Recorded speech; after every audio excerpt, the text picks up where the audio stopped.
আমাদের বাঙালিদের বড় বদ খাসলত কি জানেন? আমরা অতীত ভুলা যাই। কি ভুলা যাই?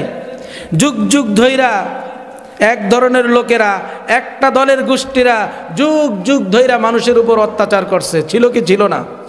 ছিল কি ছিল না? সেই অপরাধগুলি আবার আরেক দলের লোকেরা করতেছে। ওদের কি অবস্থা হয়েছিল এটা তারা ভুলেই গেছে। আমার তো মনে হয় আগের স্বৈরাচারী ঠিকই আছে, মাঝখান দিয়া শুধু লীগ নামটা কাটা গেছে। আগেও যেই স্বৈরাচার ছিল, লীগ নামটা বাদ দিয়া ওই স্বৈরাচাররা এখনো আছে। নাউজুবিল্লাহ কইবেন না? কারণ কি জানেন? অতীত ভুলে গেছে। খুব সহজে আমরা কি ভুলে যাই? মার যে বুকেতে কওমি আর সেই বুকেতে আলিয়া, এসো আজ সব ভেদাভেদ যাব মোরা ভুলিয়া। আমার যে বুকেতে কওমি আর সেই বুকেতে আলিয়া।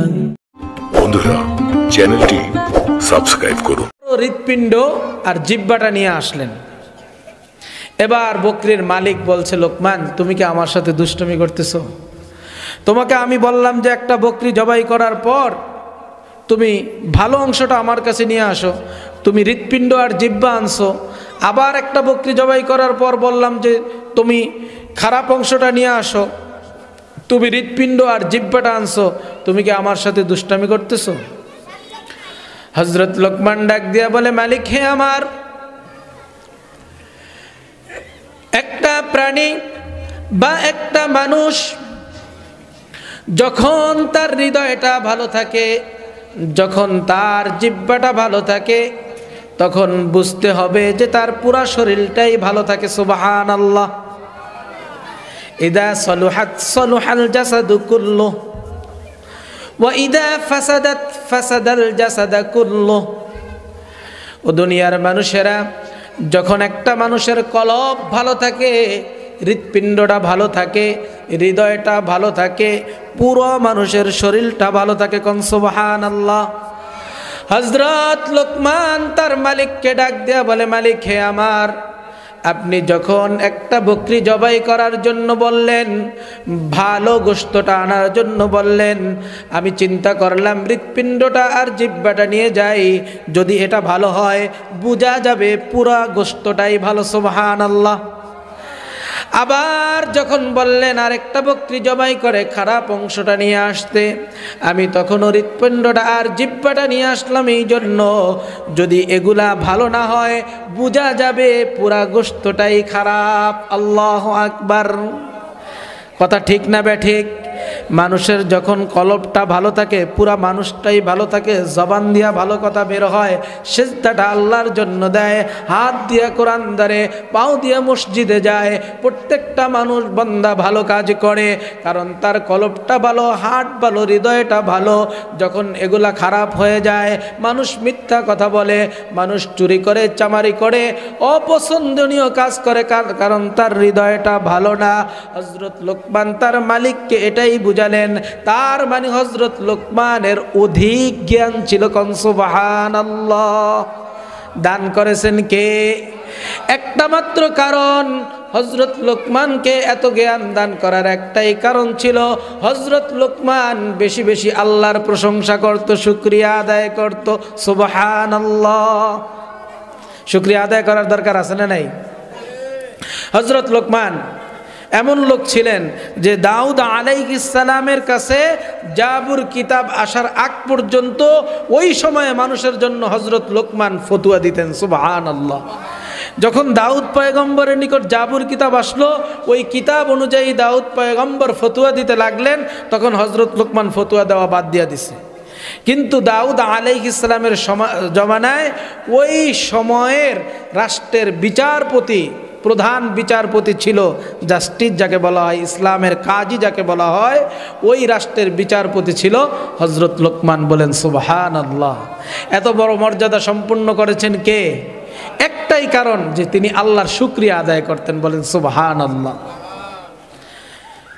হযরত লোকমান আলাইহিস সালাম বা হযরত লোকমান হাকিম বক্তৃতা এত সুন্দর করে দিতেন, ফতোয়া ফারায় যত সম্পর্ক এত সুন্দর করে দিতেন, কথাবার্তা এত সুন্দর করে বলতেন, স্বদেশ বিদেশ থেকে তার সামনে মানুষ জড়ো হতে লাগলো। একদিন অসংখ্য অগণিত মানুষের সামনে হযরত লোকমান বক্তব্য দিতেছেন। সবাই মন্ত্রমুগ্ধের মতো হযরত লোকমানের বয়ানগুলো শুনতেছেন, কথাগুলো শুনতেছেন। এমন সময় মজলিস থেকে একটা লোক বলে উঠল, লোকমান তোমার বক্তব্য বন্ধ করে দাও। বলে কি ব্যাপার? বলে তুমি কি সেই লোকমান নাকি যে আমার সাথে ওই সময় ছোট্টবেলা জঙ্গলের ভিতরে ছাগল চড়াইতা? সুবহানাল্লাহ।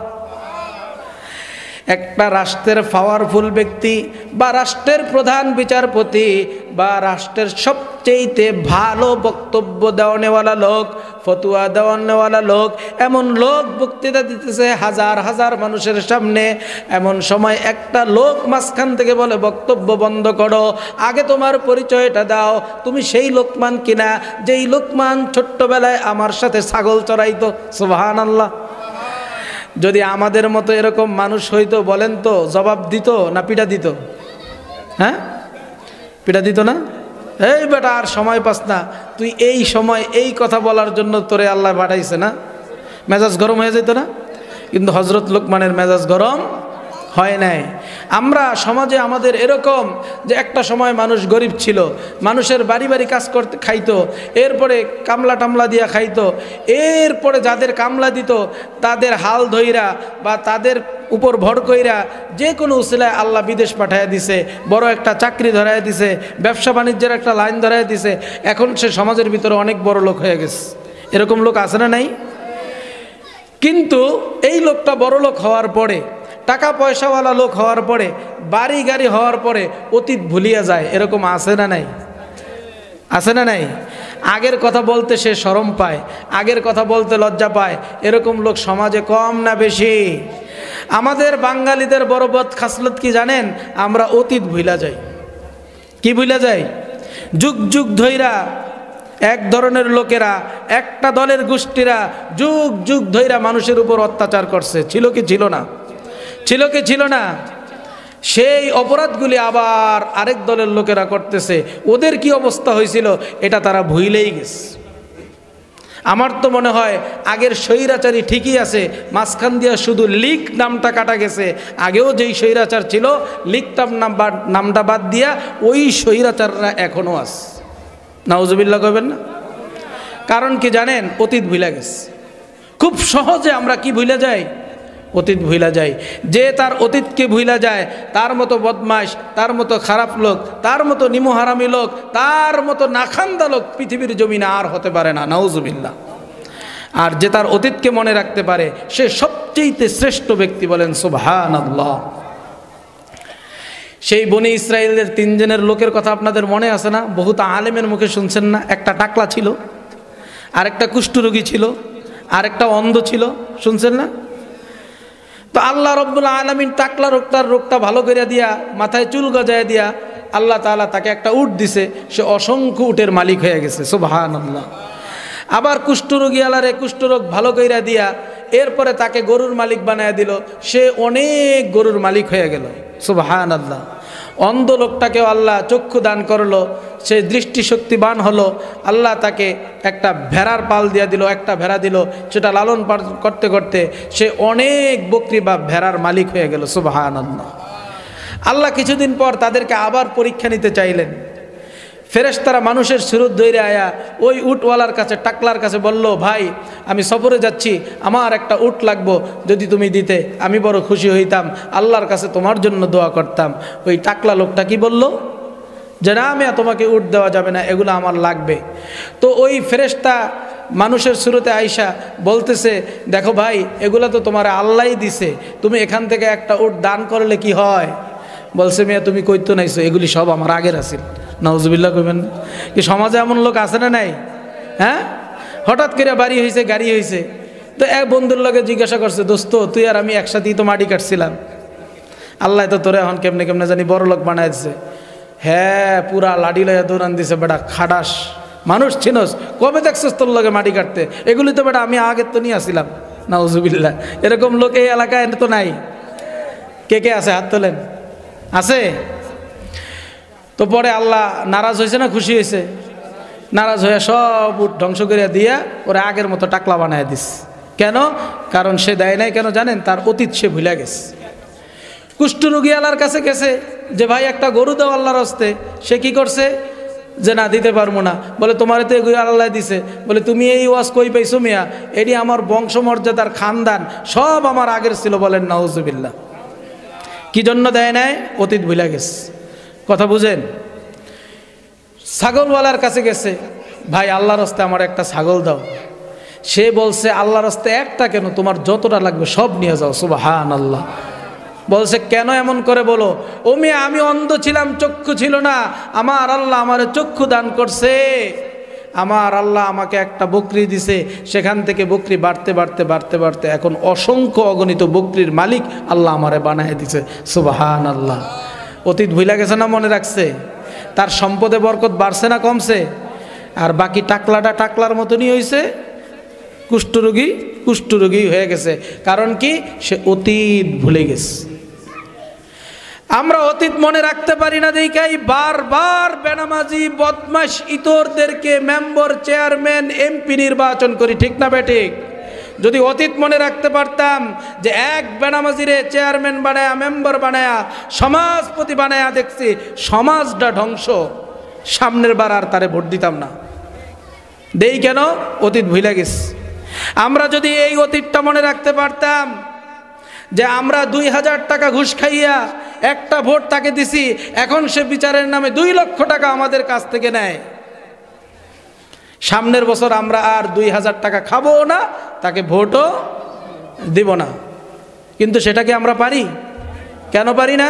ওই যে 2000 টাকার লোভ, অতীতটা আমরা ভুলা যাই। 2000 টাকা দিয়ে আমাগর্তন একটা ভোট কিনা আবার আমরা বিচার সালিশে গেলে 2 লক্ষ টাকা খায়। আমরা এত বড় বদমাইশ, এত বড় নিমক হারাম, আমরা অতীত ভুলা যাই। যে অতীত ভুলা যায় সে সবচেয়ে কপাল পোড়া। বলেন নাউজুবিল্লাহ। কি সমাজে এরকম আছে না নাই? আমরা বারবার অতীত ভুলা যাই না? ভোটের আগ দিয়া, নির্বাচনের আগ দিয়া আমাদের অনেক আলহামদুলিল্লাহ ভালো মানুষ সাইজা মসজিদে এসে নামাজ পড়ে, সবার সাথে মোলাকাত করে, এরপরে মাঝে মধ্যে টাকা পয়সাও হাদিয়া দেয়। এরকম আছে না নাই?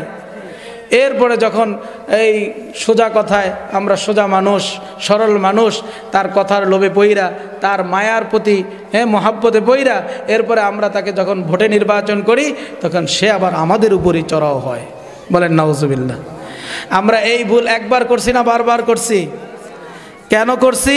আমরা অতীত ভুলে যাই। কি ভুলে যাই ভাই? জোরে বলেন, কি ভুলে যাই? এরকম অতীত আর ভুলবেন? যদি অতীত না ভুলেন তাইলে 2000 টাকার লোভে পড়েন না, 5000 টাকার লোভে পড়েন না, একজন সৎ যোগ্য আমির বানানোর চেষ্টা করেন সামনে থেকে। আল্লাহ কবুল করুক। বলেন আমিন। যদি অতীত ভুলে যান কপালে কিন্তু মুসিবত আছে। দিন দিন মুসিবত বাড়তেছে না কমতেছে? মুসিবত আরও বাড়বো যদি অতীত ভুলে যান। হযরত লোকমান অতীত ভুলে নাই। তিনি বললেন, বন্ধু হে আমার, তুমি আমার সেই দোস্ত, তুমি আমার সেই দোস্ত। বন্ধু ডাক দিয়া বলতেছে, হে লোকমান, তুমি এই জ্ঞান বুদ্ধি এত কিছু পাইছো, আল্লাহ তোমারে কি কারণে দিছে বলো তো? হযরত লোকমান বলে, বন্ধু হে আমার, আমি তোমার সাথে ছাগল চড়াইতাম ঠিক, আমার কিচ্ছু ছিল না সেটাও ঠিক, আজকে আমাকে আল্লাহ অনেক সম্মান মর্যাদা দান করছে। কেন তুমি জানো? এটা আল্লাহর দয়া। বাকি আমি জানি না, যেটুকু জানি, যেটুকু বুঝি সেটা হচ্ছে এই, আমি লোকমান সদা সর্বদা আল্লাহর শুকরিয়া আদায় করি। সুবহানাল্লাহ। আরো জোরে বলেন সুবহানাল্লাহ। শুকরিয়া আদায় করব কার? মাহফিলে আসতে পেরে, বসতে পেরে, কথা শুনতে পেরে, বলতে পেরে খুশি না বেজার? কম না বেশি? শুকরিয়া আদায় করি, বলি আলহামদুলিল্লাহ। ভূমিকা আর নয়। শুকরিয়ার কথাটা বোঝা গেছে ইনশাল্লাহ? শুকরিয়া আদায় করতে রাজি আছেন? সুখে থাকেন, দুঃখে থাকেন, মুসিবতে থাকেন, বিপদে থাকেন, আপদে থাকেন, সদা সর্বদা শুকরিয়া আদায় করব কার? আরো জোরে বলেন, শুকরিয়া আদায় করব কার? আর কোনো কথা নয়। আয়াত তেলাওয়াত করেছি সূরাতুল বাকারা থেকে, 21 নম্বর আয়াত তেলাওয়াত করেছি। বলেন আলহামদুলিল্লাহ। যদি আল্লাহ তৌফিক ভিক্ষা দান করে তো এই 21 নম্বর আয়াত থেকে কিছু কথা আমলের নিয়তে বলার এবং শোনার চেষ্টা করব। সকলে বলি আলহামদুলিল্লাহ। এর চাইতে বড় কোনো সূরার নাম আপনারা শুনছেন? সবচেয়ে কোরআনের ভিতরে 114টা সূরার ভিতরে বড় সূরার নাম কি? সূরাতুল বাকারা। হযরত আবু বকর রাদিয়াল্লাহু তাআলা আনহু বলেন যে এই সূরার তাফসীর বা ব্যাখ্যা বা এই সূরা বুঝতে আমার 7 বছরের উপরে সময় লাগছে। সুবহানাল্লাহ। আর আমরা এত বড় পণ্ডিতওয়ালা আলেম হইছি, আমরা 7 দিনই সূরা বাকারার ব্যাখ্যা বুঝতে যাই। এরকম লোক আছে না নাই? অনেক বেশি পণ্ডিত, আমরা অনেক বেশি জানি। জানতে জানতে আমাকে আলেম গো এমন অবস্থা হয়েছে, এক আলেমের সাথে আরেক আলেমের মিল নেই। নাউজুবিল্লাহ কইবেন না? আল্লাহ সকল আলেমগুলাকে একত্রিত করে দেখ, বলেন আমিন। আমরা দেখলাম কিছুদিন আগে বড় 2 আলেম, আল্লাহ 2 জনের হাত একত্রিত করে দিস।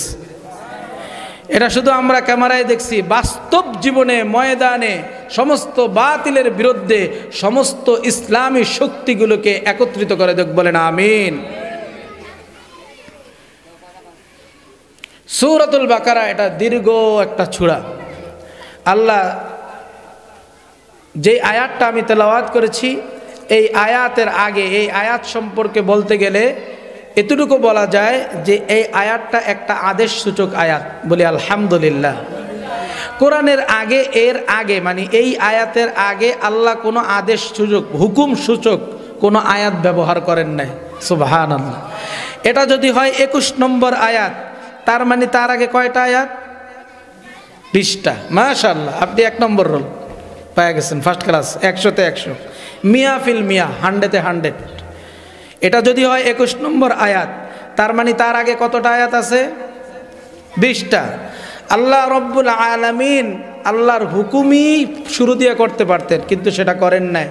আল্লাহ রব্বুল আলামিন এই 1 থেকে 20 নম্বর আয়াতের ভিতরে মানুষের পরিচয়টা আগে তুলে ধরছেন, যে আসলে মানুষ কীরকম, মানুষ কত প্রকার ও কি কি। বলেন সুবহানাল্লাহ। মানুষের পরিচয়টা আগে দিয়া এরপরে আল্লাহ তার হুকুম শুরু করছেন। মানুষের পরিচয়টা কি? পৃথিবীতে 3 ধরনের মানুষ আছে। কয় ধরনের? আমার কথাগুলো বোঝা যায়?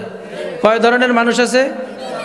1 মুমিন, 2 কাফের, 3 মুনাফিক। 4 নম্বরে আর কোনো মানুষ নাই। 1 নম্বরে মুমিন। আমরা কোন কাতারে আছি? আল্লাহ কবুল করুক। আরো জোরে বলেন আমিন। মুমিনের কাতারে থাকতে চান? উলাইকা আলা হুদাম মির রাব্বিহিম ওয়া উলাইকা হুমুল মুফলিহুন। মুমিনের পরিচয় দিতে দিতে আল্লাহ এই জায়গায় এসে বলেন তারাই সফল কাম। বলেন সুবহানাল্লাহ। আরো পরিচয় কি? সূরা আনফালের 2য় আয়াত, ইন্নামাল মুমিনুনা আল্লাযীনা ইযা যুকিরাল্লাহ ওয়াজিলাত কুলুবুহুম ওয়া ইযা তুলিয়াত আলাইহিম আয়াতুহু যাদাতহুম ঈমানা ওয়া আলা রাব্বিহিম ইয়াতাওয়াক্কালুন। এটা হচ্ছে মুমিনের সবচেয়ে বড় পরিচয়। বলেন সুবহানাল্লাহ। তারা আল্লাহর কথা শুনলে, আল্লাহর জিকির শুনলে অন্তরে ধাক্কা লাগে। তারা কোরআন তেলাওয়াত শুনলে তাদের ঈমান বৃদ্ধি পেতে থাকে। অবস্থা তাদের এমন হয়, তারা সদা সর্বদা আল্লাহ রব্বুল আলামিনের উপর তাওয়াক্কাল করে। বলেন সুবহানাল্লাহ। এরপরে আল্লাহ কাফেরের পরিচয় দিতে দিতে আল্লাহ কোরআনের এই সূরার ভিতরে কাফেরের পরিচয় দিয়া চূড়ান্ত পরিচয়টা দিছে, যে কাফেরের খাসলতটা কেমন হবে সেটা আবার 24 পারা আল্লাহ বলে দিছে। وقال الذين كفروا لا تسمعوا لهذا القرآن والغوا فيه لعلكم تغلبون। কাফেরের পরিচয়টা আসলে মূল খাসলতটা এরকম, যেখানে কোরআনের আলোচনা হয়, যেখানে কোরআন সম্পর্কে কথাবার্তা হয়, সেই জায়গায় তারা বাধা দেওয়ার চেষ্টা করে। বলেন নাউজুবিল্লাহ। কাফেরের পরিচয়।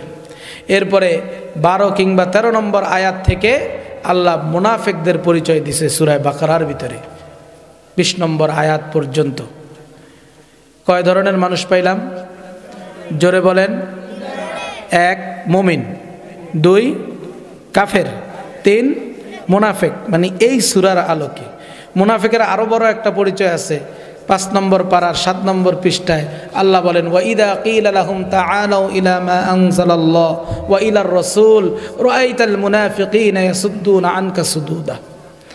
তারা কোরআন হাদিসের কথা শুনে, তারা কোরআন হাদিসের মজলিসে বসে আল্লাহ এবং আল্লাহর পক্ষ থেকে যা নাজিল হয়েছে, রাসূল সাল্লাল্লাহু আলাইহি ওয়াসাল্লাম যা জানায়া দিছে, এগুলা শুনে বুঝে এরপরও তারা মুখ ফিরায় নেয়। আসলে এটা মুনাফিকের খাসলত। বলেন নাউজুবিল্লাহ। এরকম লোক সমাজে আছে না নাই? সমাজে এরকম লোক আছে না নাই?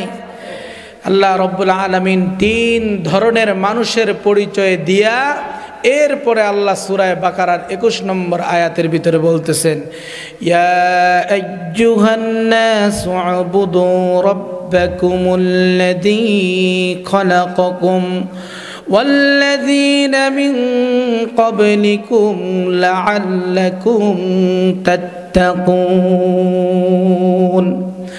ইয়া আইয়ুহান নাস, হে মানব জাতি, উবুদু রাব্বাকুমুল্লাযী খলাকাকুম, তোমরা সেই রবের ইবাদত করো যেই রব তোমাদেরকে সৃষ্টি করেছেন। কোন সুবহানাল্লাহ। ওয়াল্লাযীনা মিন ক্বাবলিকুম, তোমাদের পূর্ববর্তীদেরকে সৃষ্টি করেছেন। লাআল্লাকুম তাত্তাকুন, যাতে তোমরা মুত্তাকি হতে পারো, তাকওয়াওয়ালা হতে পারো, জান্নাতি হয়ে যেতে পারো, বেগুনাহ নিষ্পাপ মাসুম বান্দা হয়ে আল্লাহ রব্বুল আলামিনের জান্নাতের মেহমান হয়ে যেতে পারো। সুবহানাল্লাহ। 1 থেকে 20 নম্বর আয়াত পর্যন্ত আল্লাহ মানুষের পরিচয় দেয়। এরপরে আল্লাহ আদেশ করে, বলেন তো এই কোরআনের আয়াতগুলা মানুষের জন্য নাজিল হয়েছে না গরু ছাগলের জন্য? এই জন্য আল্লাহ রব্বুল আলামিন উবুদু রাব্বাকুমুল্লাযী খলাকাকুম, আল্লাহর ইবাদত করার জন্য বলেছেন যিনি তোমাদেরকে সৃষ্টি করেছে। তার মানে মুমিন বলেন, মুনাফিক বলেন, কাফের বলেন, মূলত সকলকে সৃষ্টি করেছেন কে?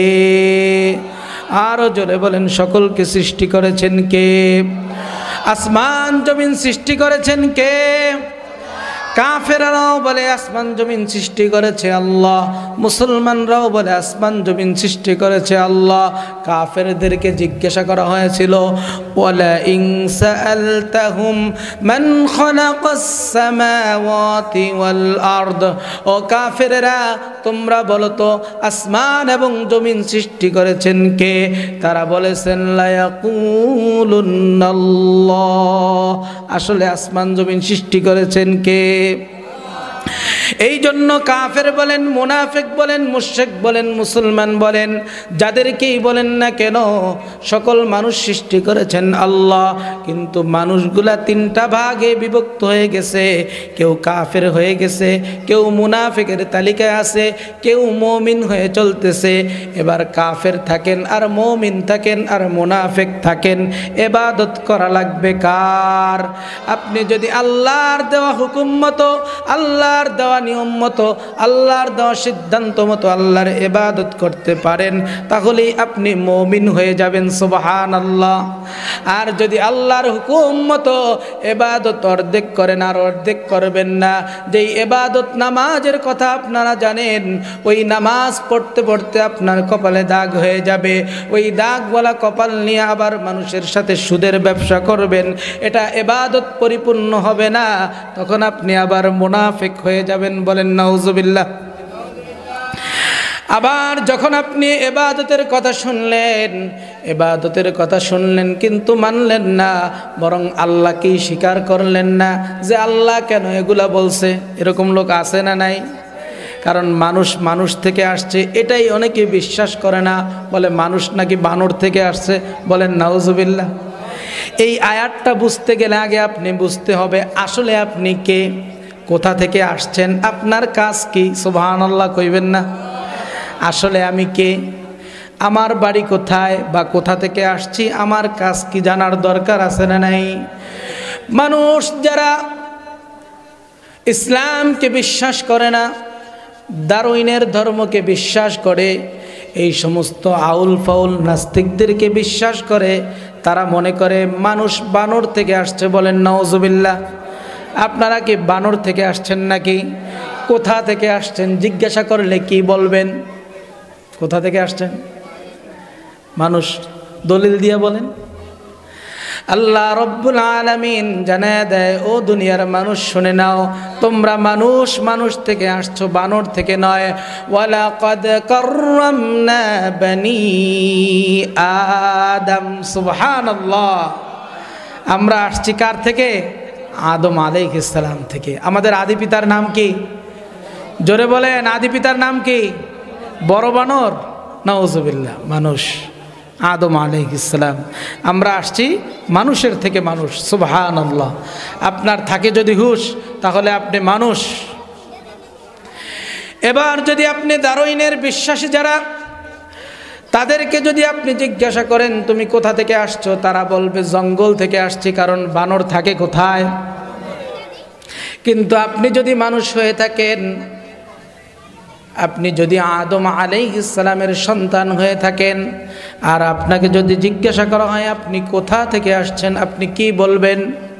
আপনি তখন অনায়াসে জবাব দিতে পারবেন, ওয়াকুল্না ইয়া আদামু উসকুন আনতা ওয়া যাওজুকাল জান্নাতা ওয়া কুলা মিনহা রগাদান হাইসু শি'তুমা ওয়া লা তাকরাবা হাযিহিশ শাজারাতা ফাতাকুনা মিনাল যালিমিন।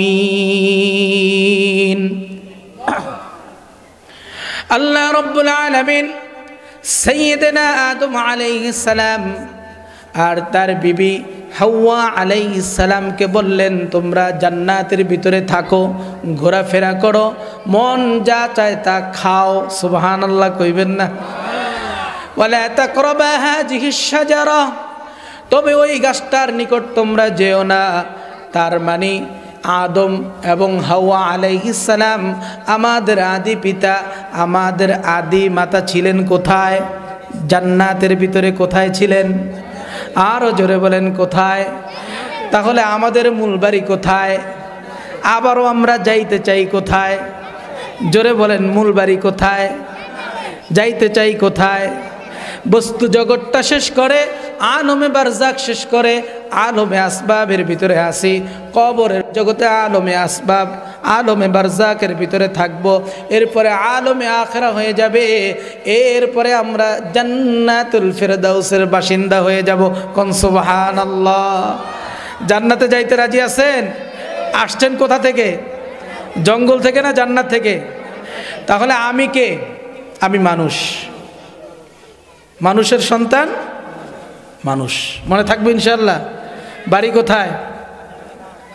বাড়ি কোথায়? বাংলা বাজার। এটা কোনো বাড়ির মধ্যে পড়ে? বাংলা বাজার যেটাকে বাড়ি বলি, এটা বাড়ির মধ্যে পড়ে? এটা আমি বলি আমার বাড়ি, আমার বাবা বলছে আমার বাড়ি, আমার দাদাও বলছে আমার বাড়ি। কোনো মিল হইল? হ্যাঁ, আমি যখন মরে যাব তখন আমার ওয়ারিস যারা থাকবে তারাও বলবে সেটা তাদের বাড়ি। হ্যাঁ, আউলাইনা কথা না? এই যে আপনারা আপনাদের বাড়ি বলতেছেন, আপনি মইরা যাওয়ার পরে এই বাড়ি কার? আপনার। তা আসলে এটা মূল বাড়ি না। মূল বাড়ি কোথায়? জোরে বলেন। তাহলে আমি কে? আমি মানুষ, আদম সন্তান, আসছি কোথা থেকে? জান্নাত থেকে। তাহলে এবার আমার কাজটা কি? কাজের দরকার আছে না নাই? আল্লাহ রব্বুল আলামিন 18 নম্বর পারার 8 নম্বর পৃষ্ঠার শেষ দিকে বলেন, আফা হাসিবতুম আন্নামা খলাকনাকুম আবাসাও ওয়া আন্নাকুম ইলাইনা লা তুরজাউন। তোমরা কি মনে করেছো আমি আল্লাহ তোমাদেরকে এমনে এমনে বানাইছি? না না, এমনে এমনে বানাই নাই।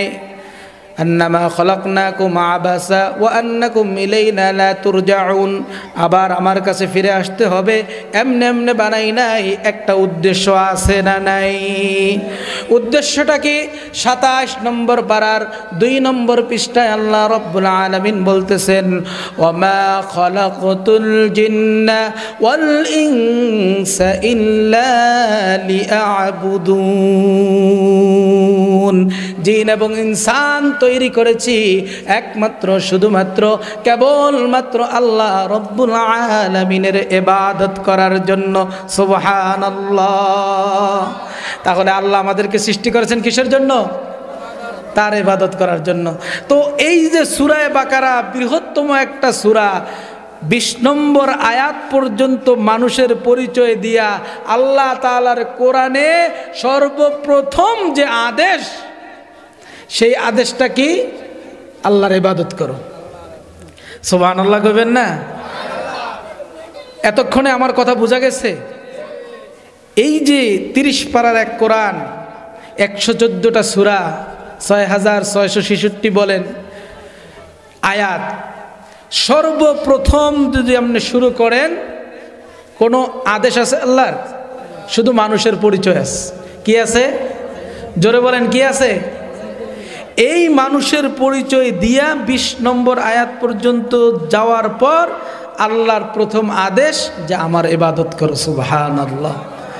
এবার বলেন, আল্লাহ মানুষ বানাইছে কিসের জন্য? তার ইবাদত করার জন্য। মানুষ বানাইছে কিসের জন্য? কোনো মানুষের গোলামি করার জন্য না আল্লাহর গোলামি করার জন্য? তাহলে আমাদেরকে বানানোর উদ্দেশ্য আর আল্লাহর আদেশ ঠিক আছে কিনা? কথার মিল পাওয়া গেছে, আয়াতের মিল পাওয়া গেছে, বয়ানের মিল পাওয়া গেছে। এবার আপনি নিজে নিজে চিন্তা করবেন যে হুজুর আজকে কি বয়ান করে গেল। প্রথম মানুষের পরিচয় দিয়া দিল। একটা মানুষ হয় মুনাফিক, একটা মানুষ হয় কাফের, একটা মানুষ হয় মুমিন। তো আল্লাহ তো সব মানুষেরই বানাইছে, যারা মুমিন হবে তারা সঠিকভাবে আল্লাহর ইবাদত করবে। সুবহানাল্লাহ। আরো জোরে বলেন সুবহানাল্লাহ।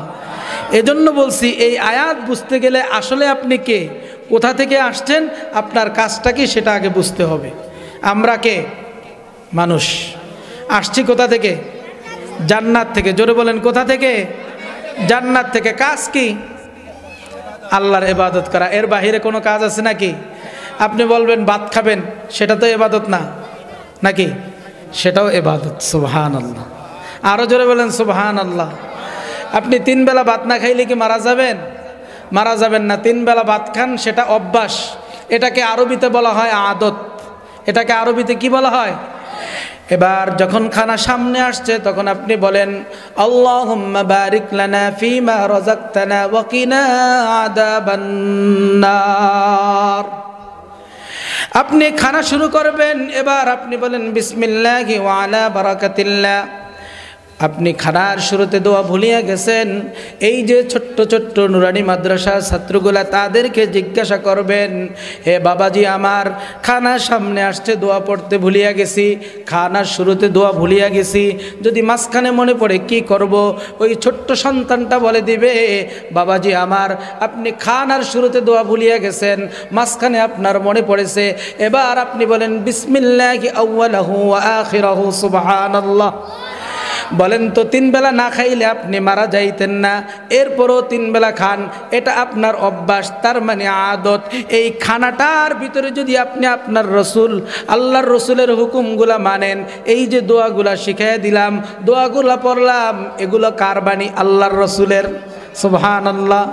এই যে 3 বেলা না খাইলে আপনি মারা যাইতেন না, 3 বেলা খান, এটা হচ্ছে আপনার আদত, অভ্যাস, আদত। এই 3 বেলা খাবারের ভিতরে আল্লাহর রসুলের শিখানো হুকুম মতো যদি খান, এটা আর আদত থাকবে না, এটাই হয়ে যাবে ইবাদত। সুবহানাল্লাহ। এবার ইবাদতটা বুঝছেন? খানাদার ভিতরে ইবাদত আছে না নাই? রাত্রিবেলা আপনি ঘুমায়া পড়বেন, আপনি বাজার থেকে গেলেন, এরপরে বিছানায় ঘুমায়া পড়লেন, এটা আপনার অভ্যাস, তার মানে আদত। আপনি যদি ঘুমানোর আগে একটু উজু করে নেন, এরপরে আপনি বিছানাটা একটা ঝাড়ু দেন, এরপরে আপনি ডান কাত হয়ে ঘুমান, এরপরে যদি আপনি বলেন আল্লাহুম্মা বিইসমিকা আমুতু ওয়া আহয়া, এরপরে লা ইলাহা ইল্লাল্লাহ জিকির করতে থাকেন, অথবা সূরা ইয়াসিন পড়তে থাকেন, তাসবিহ তাহলিল যেগুলা পারেন এগুলা পড়তে থাকেন। এই যে ঘুমানোটা ছিল আপনার অভ্যাস, আদত, এই ঘুমানোটা যদি রাসূলের তরিকায় করেন, এটাই হয়ে যাবে আপনার ইবাদত। সুবহানাল্লাহ। তাহলে ঘুমের ভিতরে ইবাদত আছে না নাই? খানার ভিতরে ইবাদত আছে না নাই? চলাফেরার ভিতরে ইবাদত আছে, ব্যবসা বাণিজ্যের ভিতরে ইবাদত আছে। আল্লাহ রব্বুল আলামিন আমাদেরকে বানাইলেন তার ইবাদত করার জন্য। সব সময় নামাজ পড়তে হবে, এটাই যে ইবাদত না। নামাজের পরেও যেই কাজগুলো আছে ওগুলোও আল্লাহর ইবাদত। কোন সুবহানাল্লাহ। তাহলে ইবাদতটা কি বুঝতে পারছেন? আল্লাহ রব্বুল আলামিন বলতেছেন ইয়া আইয়ুহান নাস, হে মানব জাতি। সুবহানাল্লাহ। আরো জোরে বলেন সুবহানাল্লাহ। আমাদের নবীর দাওয়াতের অবস্থাটা দেখেন। আমাদের নবী বলতেছে হে মানব জাতি, আল্লাহর শিখানো ভাষায়। কিন্তু আমাদের পূর্বে যত নবী আসছে তারা এইভাবে বলে নাই। তারা ছিল আঞ্চলিক নবী, তারা ছিল যার যার গোত্রের নবী, এলাকার নবী, ওই রাষ্ট্রের নবী। আর আমাদের নবী হচ্ছে আন্তর্জাতিক নবী। সুবহানাল্লাহ। যেখানেই আল্লাহ তাআলা রব সেখানেই আমাদের নবী রহমত, সুবহানাল্লাহ। অন্যান্য নবীর দাওয়াতের মিশন ছিল কেমন? আল্লাহ রাব্বুল আলামিন বলেন, ওয়ালাকাদ আরসালনা নূহান ইলা কওমিহি। এইভাবে সকল নবীরা দাওয়াত দিতেছিল। নূহ আলাইহিস সালাম এইভাবে দাওয়াত দিল তার সম্প্রদায়ের নিকট যে আল্লাহ ছাড়া কারো ইবাদত করা যাবে না। ওয়া ইলা মাদিয়ান আখাহুম শুআইবা, শুআইব আলাইহিস সালাম মাদিয়ানবাসীদের নিকট দাওয়াত দিয়েছিল এইভাবে, আল্লাহ তা'বুদু ইল্লাল্লাহ, আল্লাহ ছাড়া কারো ইবাদত করা যাবে না। ওয়া ইলা আদিন আখাহুম হুদা ক্বালা ইয়া কওমি ইবুদুল্লাহা মা লাকুম মিন ইলাহিন গায়র। এইভাবে হুদ আলাইহিস সালাম তার জাতির নিকট দাওয়াত দিল।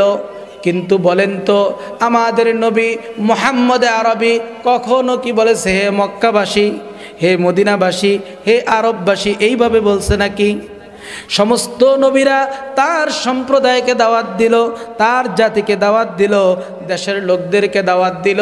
কিন্তু আপনার আমার নবী মুহাম্মদ আরবি জনাবে মুহাম্মদুর রাসূলুল্লাহ সাল্লাল্লাহু আলাইহি ওয়াসাল্লাম গোটা জগতের মানুষদেরকে দাওয়াত দিল। কোন সুবহানাল্লাহ। দাওয়াতের ধরনটা কি ছিল? ইয়া আইয়ুহান নাস, হে মানব জাতি। কোন সুবহানাল্লাহ।